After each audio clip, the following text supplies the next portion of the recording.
oui, nous retrouvons Kodjouvia Metonou avec qui, une fois encore, nous allons parcourir les quotidiens dans leur parution du jour. Ceux à nous parvenus, bien entendu. Kodjouvia Metonou, bonjour. Bonjour Yoel Todji, bonjour également à nos amis téléspectateurs. Alors, peut-on dire une parution ou des parutions dans la continuité où il y a vraiment du nouveau? Bon, la nouveauté ici, c'est qu'au niveau des forces Corépoint Bénin émergents, ça couvre vraiment quelque chose, semble ne pas vraiment accroché à ce niveau-là. Et de plus en plus, ça sort donc de l'enceinte du parti pour se retrouver sur la place publique. On entend depuis quelques heures des invectives de part et d'autre, des propos qui non seulement n'honorent pas la classe politique, mais surtout l'âge de ceux qui les tiennent. Mais sur le terrain, il n'y a que le PRD peine aujourd'hui à afficher clairement sa position vis-à-vis donc du président Patrice Talon, qui est désormais candidat, suivant donc les informations relayées par les uns et les autres. Claude Djankaki aussi est revenu sur la guerre autour donc, de la prolongation du mandat du chef de l'État. Il estime que si les députés allaient bien faire, il aurait pu écourter leur mandat à eux, histoire donc de se conformer au 5 avril. Comme ça, il donnerait quand même bonne leçon, parce que la charité bien donnée commence par soi-même. Alors, ayant dit que Talon n'est pas demandeur, donc puisque c'est eux qui ont souhaité cela, ils auraient pu faire ça à leur niveau. Bref, c'est autant de sujets rapportés par les canards ce matin avec diverses analyses. Intéressant. À quel soit, on va donc y aller. On démarre avec quel quotidien? La Dépêche, qui ce matin s'est occupée donc de la question du système partisan, et note qu'au niveau donc de ce réforme, c'est plutôt un grand leurre, puisque le président de 2021, est-ce un politique ou un halogène? Tout simplement, le journal est un peu perdu dans ce système partisan qui tente effectivement d'embrouiller tout le monde. Parrainage au Bénin, Noureno Achadé dénonce la consigne de l'UP à ses militants. Le journal L'Audace Info, incontestable bonhomme, irréprochable à l'écoute de la misère et à l'appel pressant des Béninois. Sans voix, Adjavon reste le seul sauveur du peuple.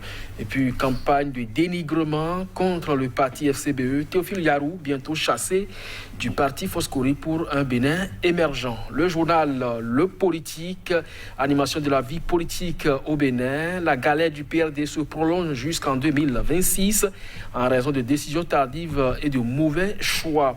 Présidentielle de 2021, toujours au Bénin. Le KKB béninois sort des Foscori pour un Bénin émergent. Et puis présidentielle de 2021, toujours un talent renaissant, curieusement candidat pour défendre la démocratie aux mêmes têtes que Joël Aïvor. L'économiste à présent, commerçant 2020, Joël Todji, la chute des importations et exportations constatée au Bénin, alors qu'il y a quelques jours, le ministre des Affaires étrangères nous dit que la diplomatie économique était en vogue.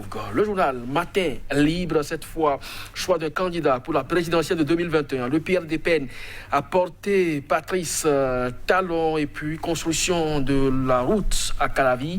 4 morts en 24 heures, les camions Ebomaf au cœur du sinistre. Le journal Point Média, directive de l'UP sur le parrainage. La réaction de Noureno Achadé à lire donc dans les colonnes de ce journal. Et puis rallonge du mandat présidentiel. La constitution aux réformes est une hérésie, dit Claude Djankaki. Candidature de Patrice Talon. Fin du débat sur le mandat unique. Fraternité, soutien des partis de la mouvance à un candidat PRD, le choix de la raison, la hantise de l'opposition. Accès à l'eau potable pour tous 2021. Une année cruciale pour le Bénin. Joël Todji. Merci à vous, que je viens maintenant. Nous allons démarrer avec la Dépêche. La Dépêche et sa manchette du jour. Tout à fait. Le grand leurre, le système partisan. Vous savez, dans ce sillage, il était question quand même que des grands ensembles soient formés au lieu d'une pléthore de partis politiques.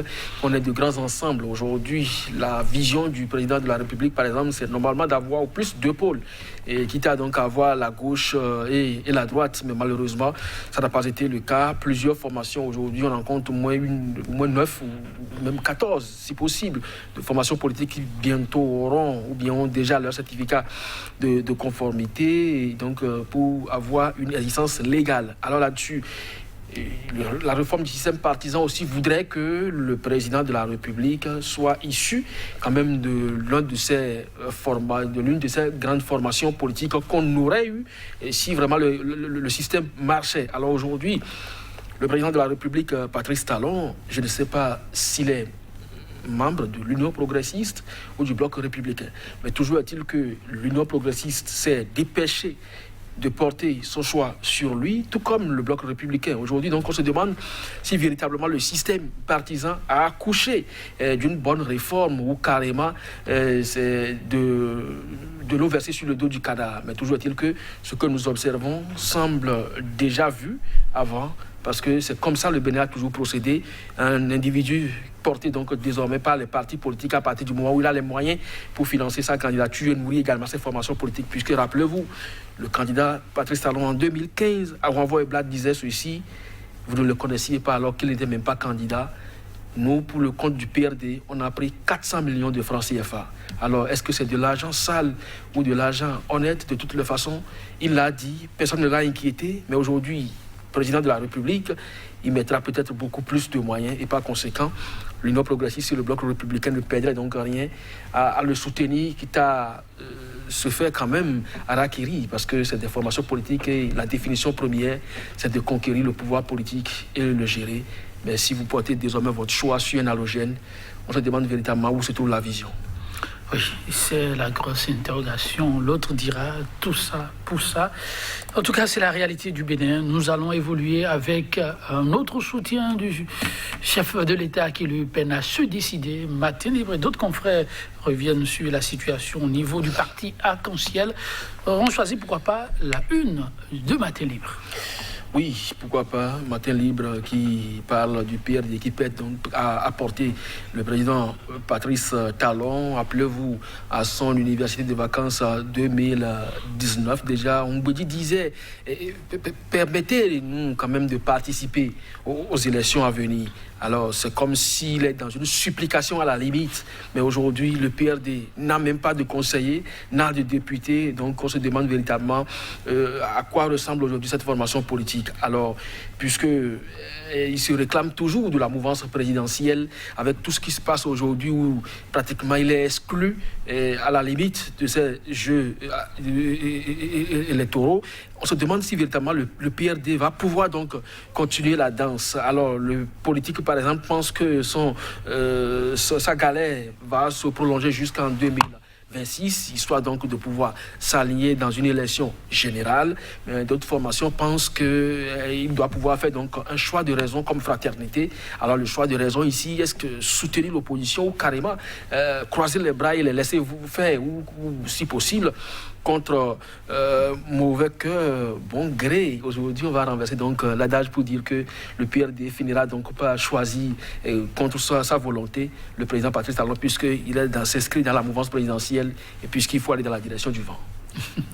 On attend de voir la décision finale que nous allons évoluer avec Point Média. La question de prorogation du mandat du chef de l'État continue de faire débat. Tout à fait. Le journal rapporte ici les propos de l'homme de la gouvernance locale, Claude Djankaki, qui estime que de la Constitution aux réformes, eh bien, c'est une hérésie tout simplement. Parce que, oui, rappelez-vous, dans une de ses sorties, comme je l'ai dit tout à l'heure, Oden Aladati disait que le président Patrice Talon n'a jamais été demandeur de la prorogation donc, de son mandat. Alors, on se demande, et Claude Djankaki l'a bien sûr dit, si les députés sont vraiment dans la dynamique d'aligner les élections, mais pourquoi ne pas écourter plutôt ce qui serait donc plus facile, leur mandat, histoire donc de pouvoir s'en tenir à ça pour 2021 déjà, pour qu'il y ait des élections générales, donc présidentielles et législatives, comme c'est le cas dans bon nombre de pays aujourd'hui. Mais malheureusement, ils ont trouvé utile de prolonger plutôt le mandat du chef de l'État, quitte à leur niveau donc de faire plus. Alors vous voyez comment fonctionne la République. Donc la charité bien ordonnée, ça commence par les autres et non soi. Aujourd'hui, ils ont mis pratiquement le président de la République dans une situation confuse parce que lui-même, s'il n'est pas demandeur, alors il se demande alors à quoi bon donc de prolonger mon mandat alors que ça me met dans une situation inconfortable parce que bon nombre d'acteurs aujourd'hui reconnaissent, même au niveau de la mouvance présidentielle, que à partir donc du 5 avril, puisque le chef de l'État a prêté serment sur une constitution et que la loi rectificative donc de la constitution de novembre 2019 n'est pas rétroactive, on se demande donc ce laps de temps, 42 ou 45 jours, à quoi on peut donc le comparer? Est-ce un vide juridique? Est-ce que le président de la République est vraiment président légalement à la tête du Bénin à partir de avril 2000, à partir du 5 avril jusqu'au mois de mai où le successeur ou lui-même va prêter serment. Donc c'est des interrogations aujourd'hui. Donc ils ont mis le chef de l'État dans une position inconfortable, des réformes qui en principe, à la limite, s'impose plutôt à la Constitution, alors que ça devait être le contraire, parce que la Constitution, c'est quand même un choix délibéré du peuple. Les réformes sont d'une gouvernance politique et elles devraient en principe s'adapter à la Constitution plutôt que le contraire. Plutôt que le contraire. Une petite note d'économie avant qu'on ne se sépare avec l'économiste qui nous donne la nouvelle de la situation économique du pays, le commerce. Oui, c'est quand même curieux que en moins d'un mois, ou dans un dîner de presse, le ministre des Affaires étrangères estime que la diplomatie économique du Bénin se porte à merveille, alors que pendant plus d'un an, le Nigeria a fermé ses frontières et que le Bénin était incapable d'aller négocier la réouverture, et qu'aujourd'hui, cette note-là sorte bien. Il y a ce contraste-là qui nous interpelle. Et lorsque nous sommes à des postes de décision, on doit quand même mûrir les réflexions avant donc de les rendre publiques. La chute des importations et exportations est constatée pour ce qui concerne donc le commerce. Alors, si la diplomatie véritablement se porte mieux au niveau économique, est-ce parce qu'on a de la facilité à émettre des bons d'emprunt obligataire? Alors si c'est cela, puisque le chef de l'État a dit aussi que tout le monde veut prêter aujourd'hui de l'argent au Bénin. Donc c'est peut-être à ce niveau-là qu'on parle d'une diplomatie économique en bonne santé. Sinon, lorsqu'on dit que les importations, les exportations sont en chute, c'est que l'économie se porte mal. Merci à vous, Olivier Métonou, chers téléspectateurs. On se retrouve demain.